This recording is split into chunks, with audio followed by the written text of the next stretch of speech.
Yazi ukucabange uma u-broke tholukuthi uya ethawini, uya edolobheni nawe uyothenga iy'nto ey'ncane kodwa uyabona ukuthi le mali izosebenza ngizole ngisaba nayo imali yokubuya yabo.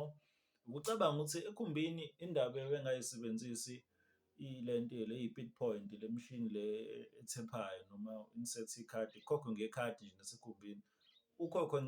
Ukhokhe ngokheshi ngoba nakhu mhlawumbe uyathanda.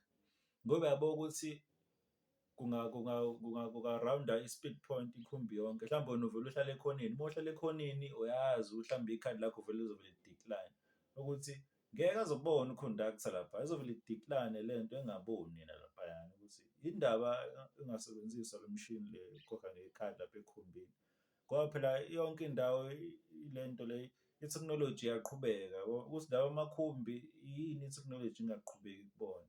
Ngoba manje sibuye sinethwe nayimvula, uma unethwe imvula uyafika lapho usuyakhokhwa u-20 rand usuyadabuka.